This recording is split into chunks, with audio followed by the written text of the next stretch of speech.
अस्सलामु अलैकुम वरहमतुल्लाहि वबरकातुहू। तमाम बरादरान और खारान की खिदमत में सलाम अर्ज़ करते हैं। तारीख़ इस्लाम जो है उसके हवाले से बात करेंगे।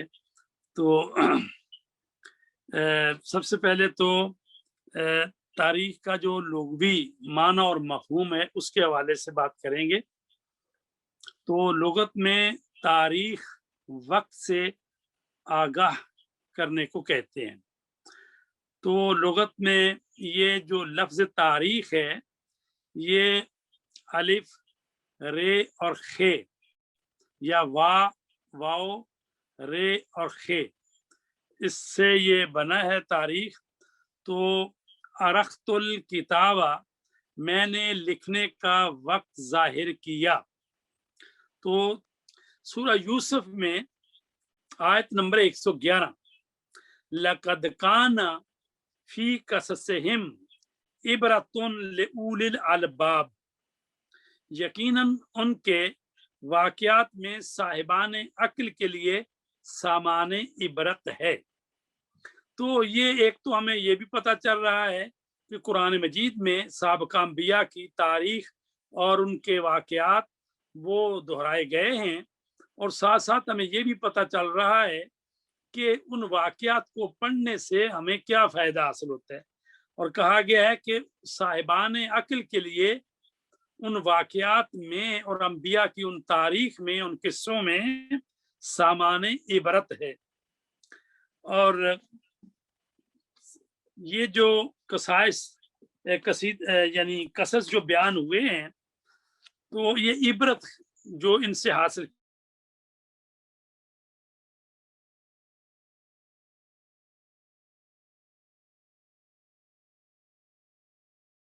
किस्सा जिसको अहसनुल कसस कुरान मजीद में कहा गया है, तो फरमाया गया है कि ये जो किस्सा बयान हुआ है इसमें सामाने इबरत है लोगों के लिए। तो क्या सामाने इबरत है, हमें क्या इससे सीखना चाहिए?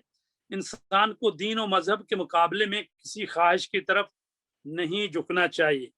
हक व सदाकत और तकवा की राह में किसी भी मुसीबत की कोई परवाह नहीं करनी चाहिए। मसाइब कितने ही शदीद क्यों ना हो, रहमत खुदा से मायूस नहीं होना चाहिए। सख्त तरीन हालात में भी जालिमों की खुशामद नहीं करनी चाहिए। तो जिस तरह हजरत यूसुफ के किस्से में जुलेखा शर्मिंदा हो गई और बाकी लोग जिन्होंने हजरत यूसुफ को जेल में डाला था, तो मुजरम अगर शर्मिंदा हो जाए तो उसे माफ कर देना चाहिए। तो ये बहरहाल तारीख जो है ये इसीलिए पढ़ी जाती है कि ताकि हम गुज़िश्ता जो कौमें, जो अफराद गुजरे हैं, उनकी तारीख को पढ़ें, तो फिर उनसे हम इबरत हासिल करें और ऐसे हम न करें कि जैसे उन लोगों ने किया कि जिनकी मजम्मत की गई है या जो जालिम लोग थे। और सूरह इब्राहीम में सूरह नंबर 14 और आयत नंबर 5 में कहा, वज़क्किरहुम बिअय्यामिल्लाह इन्न फी ज़ालिका लआयातिल लिकुल्लि सब्बारिन शकूर, और उन्हें खुदाई दिनों की याद दिलाएं कि बेशक इसमें तमाम सब्र करने वाले और शुक्र अदा करने वाले अफराद के लिए बहुत सी निशानियां पाई जाती हैं। तो ये कुरान मजीद के हवाले से हमने 3 आयतें बयान की हैं जो बयान कर रही हैं कि अंबिया के जो किस्से और उनका जिक्र किया गया है, तो उसमें सामान इबरत है। तो इसका मतलब ये है कि कुरान मजीद में भी बहुत सारा हिस्सा जो है गुज़िश्ता अंबिया के वाक़यात और उनकी तारीख से मरबूत है। तो तारीख की ज़रूरत और उसके फ़ायदे। तारीख से गुज़िश्ता अक़वाम के अरूज व ज़वाल, तामीर व तख़रीब के अहवाल मालूम होते हैं, जिससे आइंदा नस्लों को इबरत का सामान मुयस्सर आता है। इससे जो होता है कि पता चलता है इंसान को कि वो पुराने लोग जो हैं वो क्या करते थे, और उनके तजर्बात से इंसान जो है फ़ायदा उठाता है। इंसान का हौसला बुलंद होता है, दानाई और बसीरत हासिल होती है, और दिलो दिमाग में ताजगी और नशोनुमा की कैफियत पैदा हो जाती है। गरज तारीख इस कायनात का पस मंजर भी है और पेश मंजर भी। इसी पर बस नहीं बल्कि इससे आइंदा के लिए लाहे अमल तय करने में भी खूब मदद मिलती है। तारीख में चूंकि अच्छे आदमियों की खूबियां और बुरे लोगों की बुराइयां लिखी जाती हैं, लिहाजा किसी रजील या कमीने खानदान वाले को इल्म तारीख से बहुत ही कम मोहब्बत होती है। शरीफ कौमों को अपने आबाओजदाद के कारहाय नमाया याद होते हैं, जिनकी पैरवी को अपनी शराफत कायम रखने के लिए जरूरी समझते हैं। रजील कौमें इम्तदाद जमाना के सबब अपने बुजुर्गों के बुजुर्ग कामों को भी भूल जाती हैं। किसी खानदान या कौम को जिसके बाप दादा ने खुदा परस्ती, जवामर्दी, इल्म हुनर, जाहो हशमत वगैरह में खसूसी इम्तियाज हासिल किया हो और वो उसको बिल्कुल फरामोश न कर चुके हों, तो उनको बुजुर्गों के बड़े बड़े कारनामे बार बार याद दिलाकर उनकी जुर्रत, शुजाअत और हिम्मत जो है उसमें इजाफा किया जा सकता है।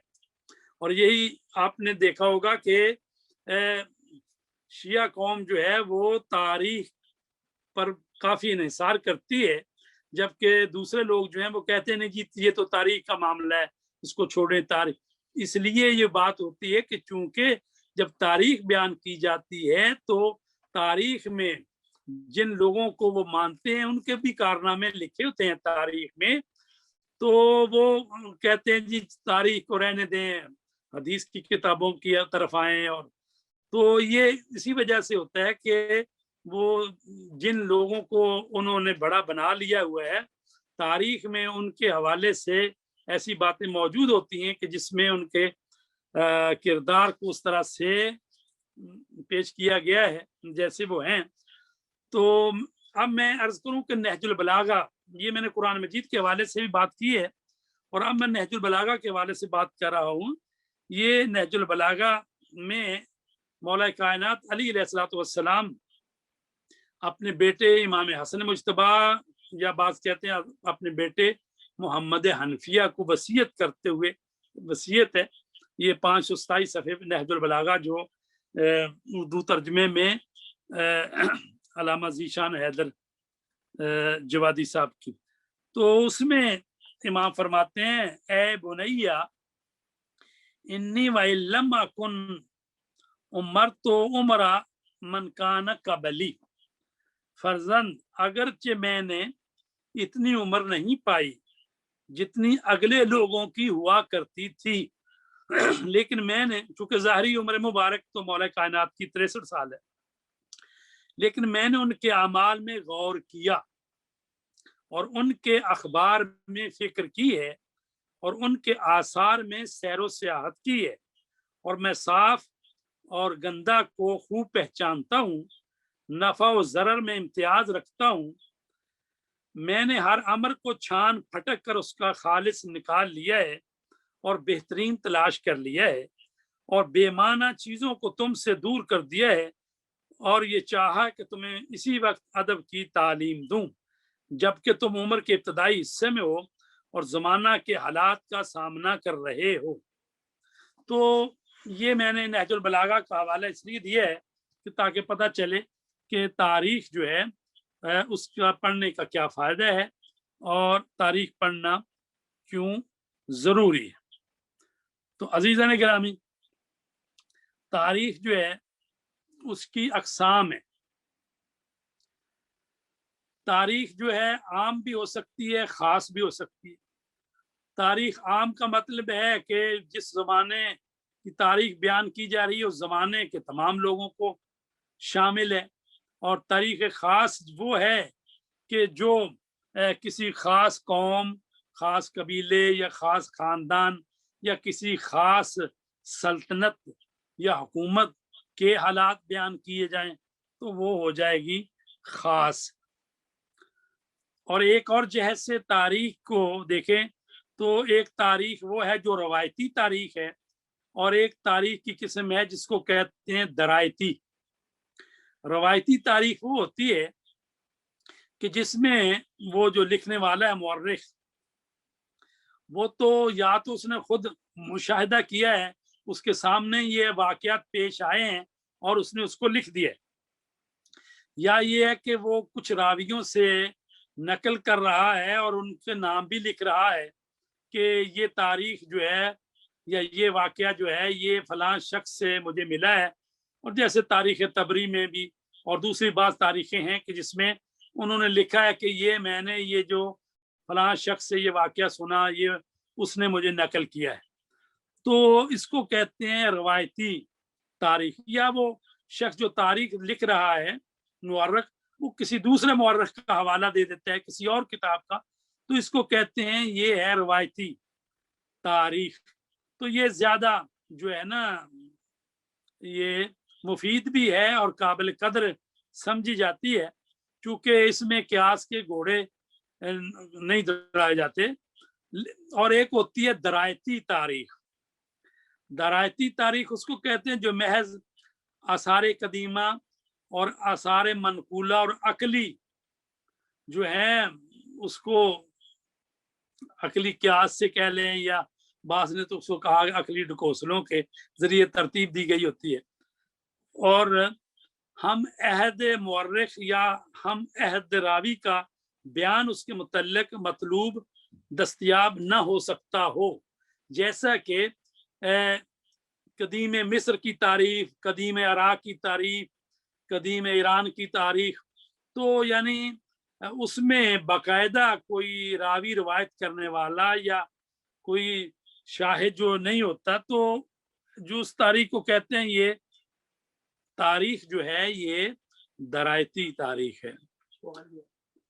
तो अगर इतनी जो हमने बात की, अगर इसके बारे में आप कुछ बात करना चाहते हैं तो फिर आगे बढ़ते हैं।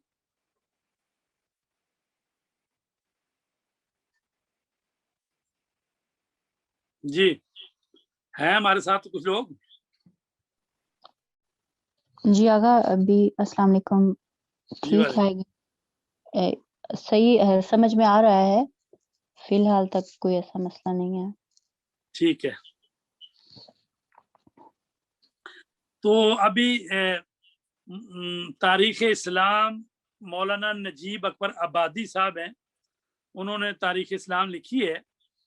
तो वो तारीख की इब्तदा कैसे हुई है? रूमियों और यूनानियों के दौर बिलखसूस सिकंदर आजम की फतूहात से तारीख का वो हिस्सा शुरू होता है जिसने दुनिया के अक्सर मुल्कों के हालात को इस तरह हमारे सामने पेश किया कि सिलसिला को दरमियान से मुनक़ते होने की बहुत कम नौबत आती है, और आम तौर पर यहीं से तारीखी ज़माना की इब्तिदा समझी जाती है। यूनान, मिस्र और ईरान के हालात मुतालिया करने से जिस तरह तारीखी मुतालिया के शौकीन को खुशी हासिल होती है, इसी तरह हिंदियों पर उस को तैशो गजब आता है कि इस तारीख ज़माना में भी हिंदुस्तान पर तारीकी छाई हुई नजर आती है। तो ये जो है ना मौलाना नजीब अकबर आबादी साहब तारीख इस्लाम की इब्तिदा बता रहे हैं कि रूमियों और यूनानियों के दौर बिलखसूस सिकंदर आजम की फतूहात के बाद से जो है ना ये तारीख लिखना शुरू हुई है। कुरान करीम नाजिल होता है, अरब दुनिया पर छा जाता है, सारे तमद्दन अरबी तमद्दन के आगे हबाअन मंसूरा साबित होते हैं और हकीकी माना में तारीख की इब्तिदा होती है। हजूर अकरम सल्लल्लाहु अलैहि वसल्लम के ज़माने मुबारक से बाकायदा आगाज होता है। हम जब तारीख इस्लाम पढ़ते, एक दफ़ा होती है तारीख जहान, ठीक है, तो तारीख जहान जो है पूरी दुनिया की तारीख है, और तारीख इस्लाम जब हम कहते हैं तो इसका मतलब ये है तारीख इस्लाम जो है वो रसूल करीम सल्लल्लाहु अलैहि वसल्लम से शुरू होती है। एक दफ़ा हम पढ़ते हैं तारीख अंबिया, तो वो हज़रत आदम अलैहिस्सलाम से शुरू होगी और हज़रत रसूल पाक तक आएगी, तो उसको कहेंगे तारीख अंबिया। तो तारीख इस्लाम जो है वो ज़ाहिर है कि रसूल पाक से शुरू होती है, लेकिन तारीख इस्लाम को जब हम देखते हैं तो उसमें जो किताबें लिखी गई हैं उसमें रसूल पाक की आमद से पहले जो अरब के हालात थे उनको भी बयान किया जाता है ताकि लोगों को तारीख को मजीद समझने में, उन लोगों के नफ्सियात, उनके हालात, उन वाक़यात वो भी समझने में फिर आसानी होती है। तो रसूल पाक के ज़माने से तारीख का आगाज़ होता है और सहाबा कराम और फिर गज़वात के हालात जो है उस वक्त जो है वो अपने सीनों में महफूज रखते थे, फिर उस अपनी औलाद को भी आगे ये वाक़यात बताते थे। फिर इसके बाद ये तारीख की जो इब्तदा हुई है वो पहली पहली जो किताबें हैं वो उनमें वो सीरा है इब्ने इसहाक और उनकी वफात है 151 हिजरी और उनसे फिर उसको तलखीस किया है सीरा इब्ने हशाम ने। तो ये जो है ना पहली पहली सीरत की किताबें, और ये बनी अब्बास के दौर में ये किताबें जो हैं वो लिखी गई। तो मैं अर्ज करूं कि शहीद मुताहरी जो फरमाते हैं तारीख के हवाले से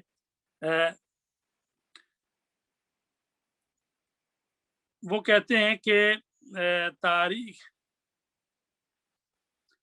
इल्म अक़साम तारीख के हवाले से शहीद मुताहरी कहते हैं कि इल्म तारीख और उसके अक़साम और ख़ुसूसियत से जो फ़ायदे मुरतब होते हैं। कहते हैं कि एक है तारीख बयानिया, अहद हादर की वज़ह व कैफियत को मद्देनज़र रखते हुए गुज़िश्ता वाक़यात और हादसात और अहद माजी के इंसानों की हालत और की कैफियत बयान करना। इसमें सवाने उमरी, फतहनामे और सीरत की वो किताबें शामिल हैं जो तमाम अक़वाम में लिखी गई हैं और अब भी लिखी जा रही हैं। तो वो कहते हैं इस तारीख को कहते हैं तारीख बयानिया। तो ये जो तारीख बयानिया है तो इसकी खसूसियत ये है, ये तारीख जुज़ी होती है, मजमुई और कुल्ली नहीं होती। ये महज मनकूल है और इसमें अक्ल व मंतिक का दखल नहीं होता। और तीसरी खसूसियत इसकी है कि इन वाक़यात का इल्म जो वक़ूफ़ पज़ीर हो चुके न कि आइंदा होंगे।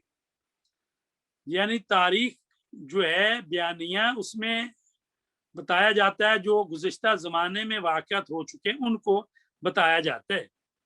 इन वाक़यात का ताल्लुक माजी से होता है, हाल से नहीं। ये है तारीख बयानिया। और दूसरी है तारीख इल्मी।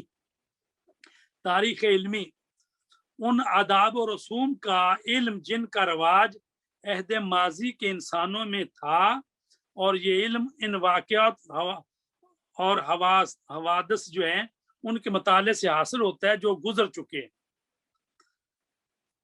अच्छा, एक होता है इल्म तारीख, एक होता है फलसफा तारीख। ये दो चीजें। इल्म तारीख तो ये जो हम आज जैसे हम पढ़ रहे हैं ये पढ़ेंगे इंशाल्लाह, तो ये जो कुछ गुजर चुका है पिछले जमाने में उसको हम पढ़ते हैं तो उसको कहते हैं ये इल्म तारीख है।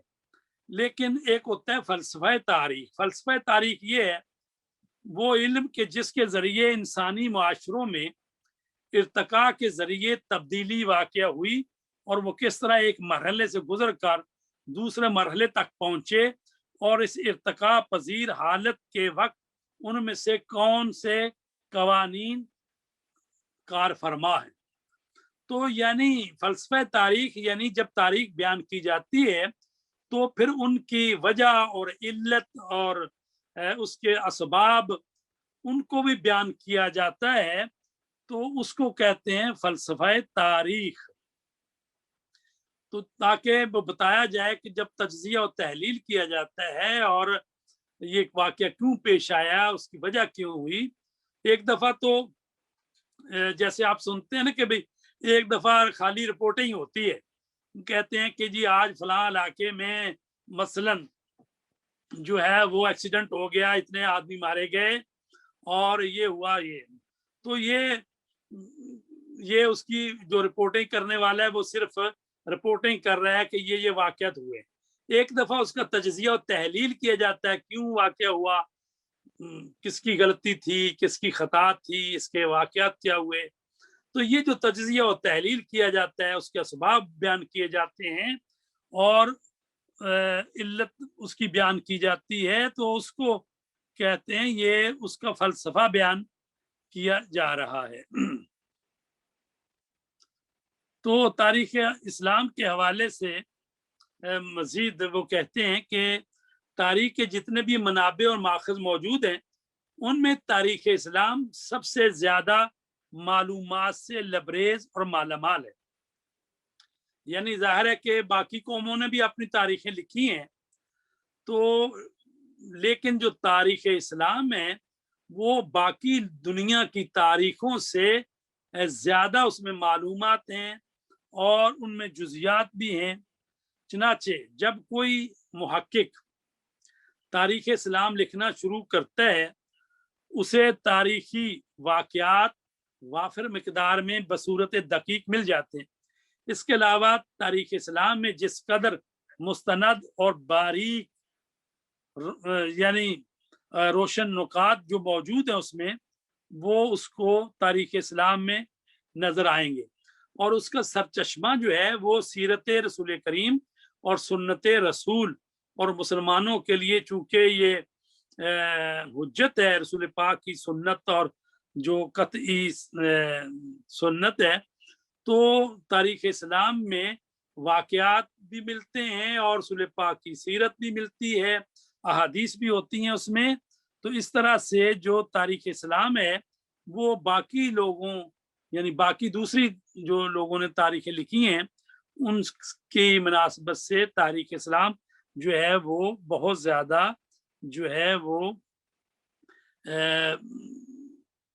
یعنی بہتر ہے, یعنی حقائق کے قریب تر ہے.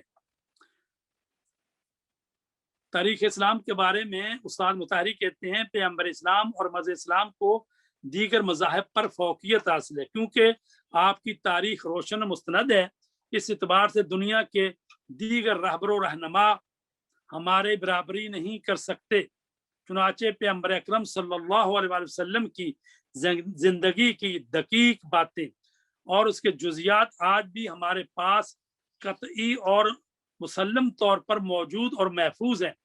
آپ کا سال ولادت, ماہ ولادت, روز ولادت اور پھر آپ کا دوران شیر خارگی, وہ زمانہ جو آپ نے صحرا میں بسر کیا, آپ کا سن بلوغت اور آپ نے کس سے شادی کی اور اس طرح سے کب وحی آئی کب, تو یہ سارے جو واقعات ہیں وہ محفوظ ہیں. تو لہٰذا تاریخ اسلام جو ہے باقی دنیا کی تاریخوں سے جو ہے وہ بہت بہتر. تو ابھی اس بارے میں مزید اگر کو آپ نے کوئی سوال ہے, جتنی بات ہو چکی ہے آپ بھی ساتھ ساتھ حصہ لیتے رہیں. جی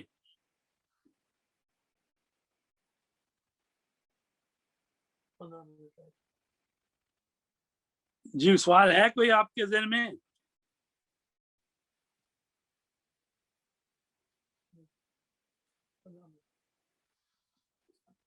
تو بہرحال ہمارے پاس جو ہیں ابھی 15 منٹ اور ہیں. تو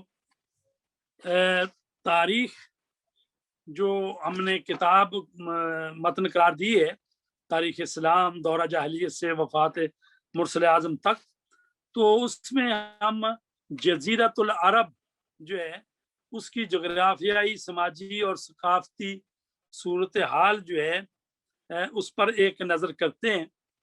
کیونکہ اسلام آیا ہے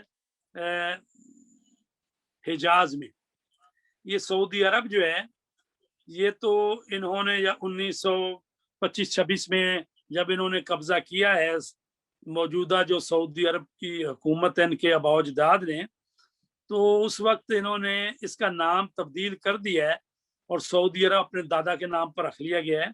اصل میں اس کا نام تھا حجاز. جزیرہ نمائے عرب جس کو جزیرۃ العرب کہتے ہیں, یہ دنیا کا سب سے بڑا جزیرہ نما ہے جو مغربی ایشیا کے جنوب میں واقع ہے، اور یہ اس کی جو مساحت ہے یہ 32 لاکھ مربع کلومیٹر ہے۔ اب دیکھیں کہ پاکستان جو ہے وہ 16 لاکھ مربع میل ہے تقریباً، اور اسی طرح ایران جو ہے اس کے 2 برابر ہے۔ پاکستان 8 لاکھ مربع کلومیٹر اور ایران 16 لاکھ، اور یہ جو سعودی عرب ہے تقریباً 32 لاکھ۔ تو یعنی اتنا بڑا یہ سعودی عرب ہے، اگرچہ وہ سارا جو ہے وہاں پر خشک ہے، پہاڑ ہیں، صحرا ہیں۔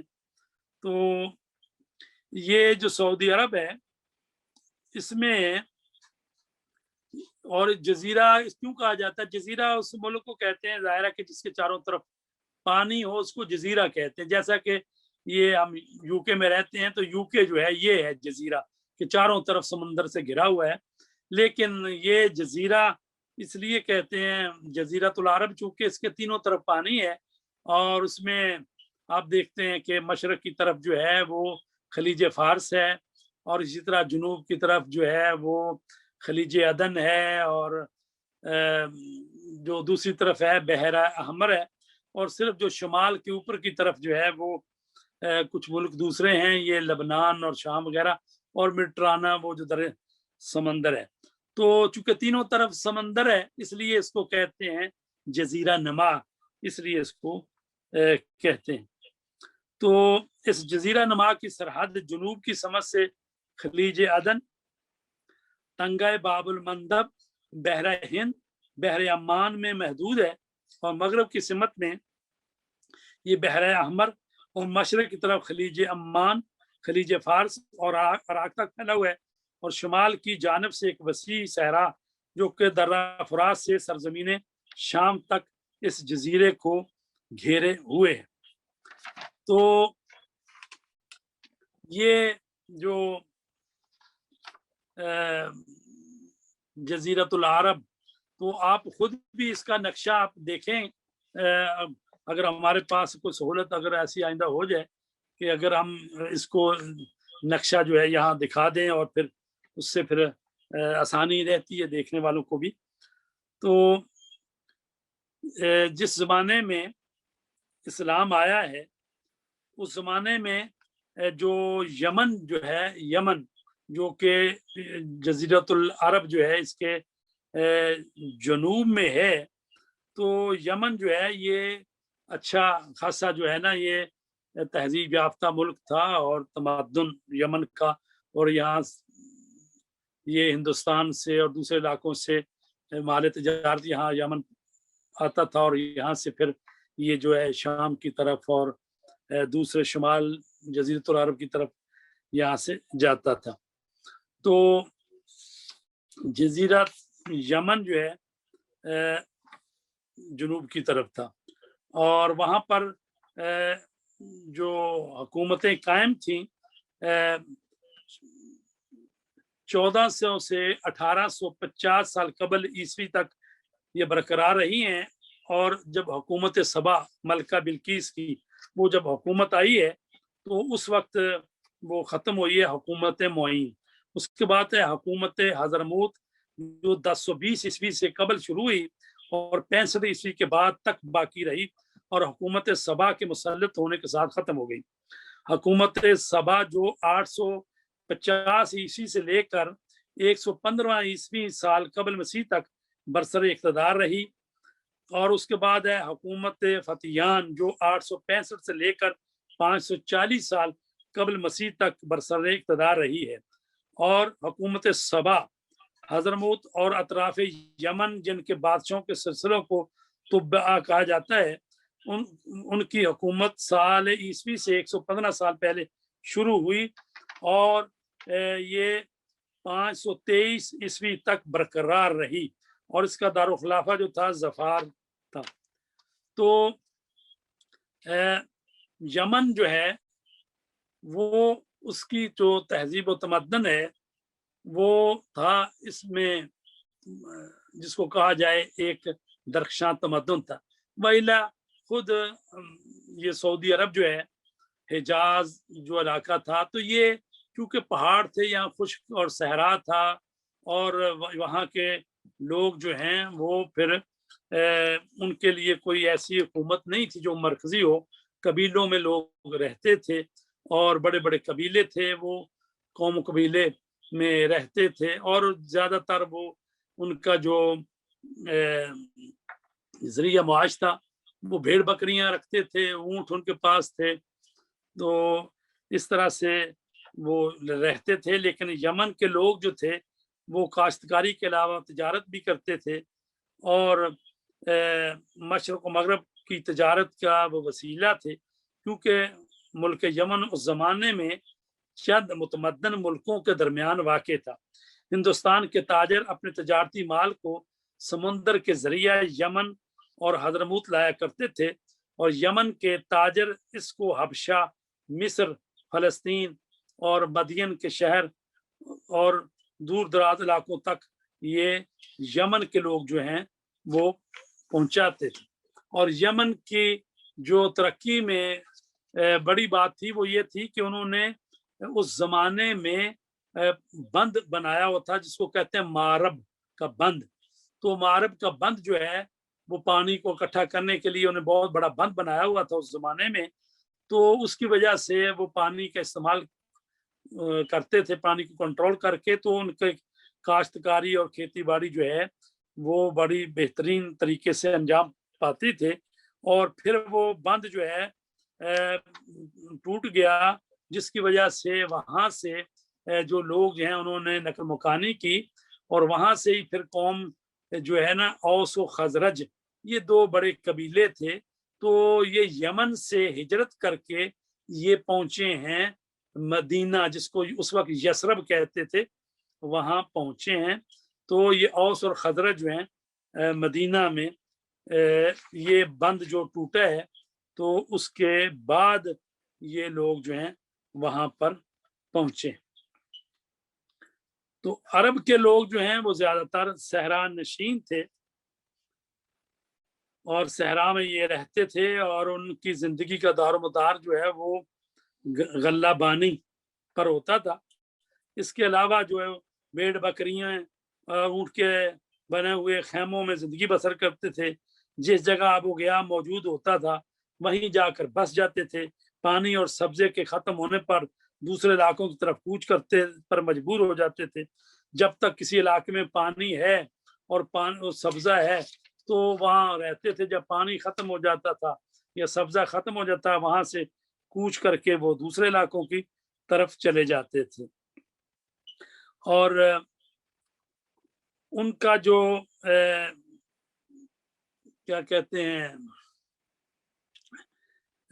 عبادتی سسٹم وہ یہ ہے کہ وہ بت پرستی کرتے تھے، اور بت پرستی نظام کی قید و بند اور اس کی مذہبی رسومات جو ہیں ان میں وہ جکڑے ہوئے تھے۔ دوسرے قبیلوں کے آداب و رسومات اور قبیلے سے وابستگی کی بنا پر جو ذمہ داری ان پر عائد ہوتی تھی وہ ان کو پورا کرتے تھے، قبائلی نظام میں رہتے تھے۔ تو ظہور اسلام سے قبل حجاز کا علاقہ کسی حکومت کے تابع نہیں تھا، اور وہاں کوئی سیاسی نظام نہیں پایا جاتا تھا۔ اس بنا پر ان کی معاشرتی زندگی ایران اور روم کے لوگوں سے بہت زیادہ فرق کرتی تھی۔ اس وقت جب رسول پاک کا ظہور ہوا ہے تو اس وقت دو بڑی طاقتیں تھیں، ایک ایران اور ایک روم، یہ دو سپر طاقتیں تھیں اس وقت۔ اور یہ یمن اور جو ہے عراق کا کچھ حصہ، اور یہ ان کے جو بادشاہ تھے وہ ایران کی حکومت کے زیر اثر ہوا کرتے تھے۔ تو روم جو ہے وہ ایک بڑی سپر طاقت تھی، اور ایران تو یہاں پر چونکہ حکومت ہی کوئی نہیں تھی، تو اس لیے اور پھر یہ ہے کہ بڑی حکومتیں جو ہیں وہ اس علاقے کو فتح کرنے کی کوشش بھی نہیں کرتی تھی، چونکہ یہاں تو کوئی ایسا یعنی نہ سرسبز علاقہ تھا، نہ یہاں کوئی پانی تھا، نہ یہاں کوئی دریا، اور نہ کوئی سرسبز علاقہ، تو لہٰذا بڑی حکومتیں جو ہیں وہ بھی اس علاقے کو زیر تسلط لانے کی کوشش نہیں کرتی تھی، اور یہاں کے لوگ جو ہیں وہ اس طرح سے تہذیب و تمدن سے بھی दूर थे और जो है यहाँ पर वैसे भी ये जो इलाका है ये ऐसा इलाका था जो गर्म इलाका है, और वैसे भी सऊदी अरब जो है तीनों तरफ से पहाड़ों में घिरा हुआ है और बारिशें भी बहुत कम होती हैं और वहाँ पर सब्जा भी कम था उस जमाने में भी। आज भी तकरीबन हालात तो ऐसे ही हैं, अगरचे काफी कोशिश की है उन्होंने। तो अजीजा ने गिरामी बात ये है कि चूंकि एक दो लेसन में हम जो है ना वहाँ की जो हालात हैं जजीरतुल अरब के जब इस्लाम आया, तो वो अगर आपको इसमें दिलचस्पी है तो उम्मीद है फिर इंशाल्लाह हम आगे बढ़ेंगे। तो इस सिलसिले में आज का लेसन जो है हम यहाँ पर ख़त्म कर रहे हैं। तो आज हमने तारीख की तारीफ की है, तारीख इस तारीख का जो इल्म है इस्तिलाही जो डेफिनेशन है तारीख की उसको की है, और उसके अलावा जो है कुरान मजीद में जो जिक्र आया है पुराने किस्सों का, अंबिया के किस्सों का कि उनको हासिल करो, इबरत हासिल करो। फिर हमने नहजुल बलागा से इमाम अली अलैहिस्सलाम से इक़्तिबास पेश किया है उनकी वसीयत का, और उसके अलावा जो है हमने तारीख के जो फ़ायदे हैं वो बयान किए हैं, तारीख की किस्में बयान की हैं, और कुछ थोड़ी सी बात की है जज़ीरतुल अरब के जो उस वक्त हालात थे। तो इस पर हम मज़ीद बहस करेंगे कि रसूल पाक जब तशरीफ़ लाए तो वो जो ज़माना जाहिलियत कहा जाता है, तो आइंदा जो बात करेंगे हमें कि ज़माना जाहिलियत जो है वो कितना अरसा है और उस वक्त क्या हालात थे, मज़ीद इस पर बात करेंगे। और फिर हम आएंगे रसूल पाक के आबा व अजदाद की तरफ, और हम हज़रत अब्दुल मुत्तलिब और फिर उनके वालिद, और फिर रसूल पाक की वक्त हुआ तो रसूल पाक की वलादत, और फिर जो है ये इंशाअल्लाह जो तारीख जो है वो तारीख इस्लाम जो है हम शुरू करेंगे। तो आज इतनी गुफ्तगू हुई है, इस पर अगर कोई बात करना चाहते हैं, हमारे पास 2-3 मिनट हैं, तो या किस तरह इसको बेहतर बनाया जाए प्रोग्राम को, तो वो भी आप अपनी तजावीज़ हमें बता